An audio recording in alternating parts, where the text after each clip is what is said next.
Sudah 50 tahun kelolaan negara Indonesia dipercayakan oleh ekonom berpola barat, mulai dari zaman Berkeley Gang sampai saat ini Illinois Gang yang sedang mengelola negara. Apakah membuat rupiah menjadi mata uang kelas dunia dan ekonomi negaranya sejajar dengan Singapura atau sejajar dengan Tiongkok? Kalimat pembuka ini sungguh kurang ajar kalau dilontarkan oleh manusia yang bodoh ngaku pintar ini seperti Bosman ini, menantang hegemoni ilmu barat di bidang ekonomi yang dianggapnya selama 50 tahun menguasai cara berekonomi negara Indonesia, namun tidak juga membuat negara Indonesia ini menjadi negara adidaya, menjadi global player. Geng Berkeley yang mana mereka membuat pondasi ekonomi Indonesia sejak tahun 70-an awal adalah para menteri dan orang dekat Pak Harto yang mendesain kemana arah bernegara ke depannya. Mereka semua kebanyakan lulusan Berkeley University, California. Kemudian sejak 20 tahun terakhir, tepatnya 10 tahun terakhir, digawangi oleh mereka yang menjabat dan mengecap ilmunya di Illinois,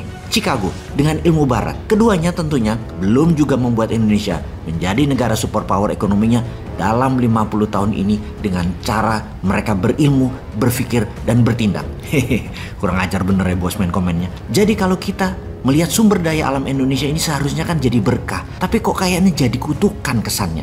Karena tidak membuat Indonesia menjadi negara kaya, menjadi negara makmur, sejahtera, bahagia dalam 50 tahun ini. Contoh, kita ke harga-harga di zaman baheula sebagai pembanding sekitar 50 tahunan yang lalu. Bayangkan, di tahun 70-an ada yang namanya atau istilahnya Pritjigo atau bayar parkir di Jakarta Rp25, 25 perak. Sekarang parkir 5.000 perak. Berapa kali lipat itu naiknya dalam 50 tahun?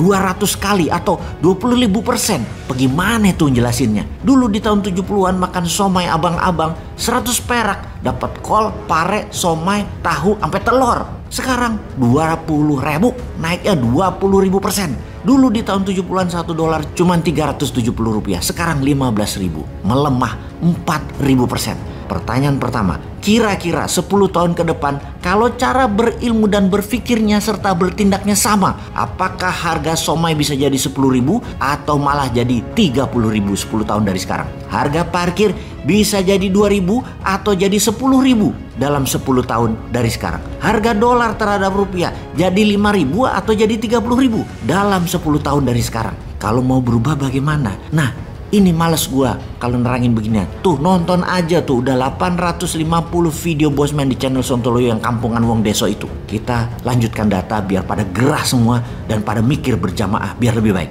Biar pada mikir siapa yang bisa membuat Indonesia yang nanti jadi presiden kedepannya bisa membuat Indonesia melebihi Amerika dan Tiongkok. Atau kita bisa melihat siapa yang pesimis melihat Indonesia tidak akan bisa menyusul Tiongkok dan Amerika. Suka dengan begini-begini aja hidupnya. Di kolom komen video ini kita tunggu Anda semua. Atau kita melihat yang optimis kemudian kasih solusi usulan yang mudah dicerna, tidak berdasarkan ilmu old mind di kolom komen video ini. Ini menarik untuk disimak.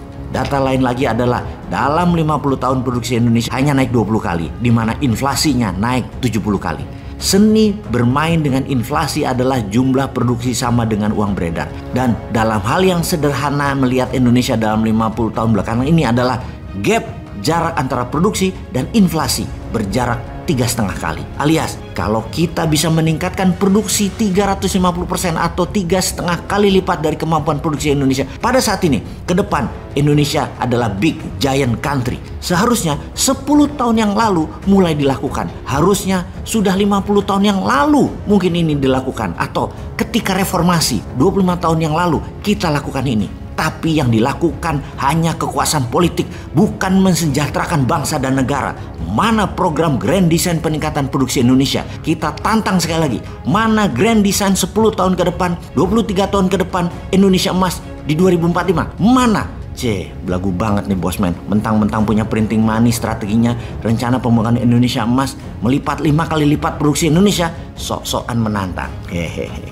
Yang bikin gerah Bosman lain lagi adalah kok mau-maunya Indonesia selama 50 tahun negaranya proyeknya jadi underlying cetak uang negara lain khususnya dolar. Dan 10 tahun terakhir jadi underlying cetak uang yuan juga. Bayangkan lagi sahabat, kekurang ajaran negara barat, Amerika dan sekutunya sejak tahun 1915 hingga tahun 2021.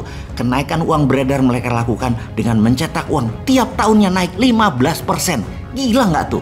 yang tertinggi adalah sejak tahun 1971, dolar dicetak gaspol bisa naik 40% dari produksi dunia. Dan Indonesia salah satu negara yang manut proyek Indonesia jadi underlying dolar. Dan kalau kedepannya masih model begini, ya ambiar negara ini. Kalau sumber daya alam habis, maka akan miskin hakiki negara ini. Siapa yang disalahkan cucu cicit kita di tahun 2070 atau di tahun 2100 memaki-maki kakek neneknya karena menghabiskan sumber daya alam yang hanya menyisakan kerusakan alam dan kehancuran ekonomi negara ini. Yang kurang ajar lagi, Jepang, Tiongkok, Amerika, Inggris 3 tahun terakhir mencetak 35 triliun dolar senilai uang mereka membanjiri pasar uang yang membuat uang mereka sesungguhnya tak bernilai apa-apa. Kok malah kita kumpulin? Kapan kita sadar? Kapan kita berubah? Kapan kita menjadi bangsa dan negara terbaik di dunia? Mohon maaf kalau saya emosi, gregetan dan membuat Anda panas. Merdeka!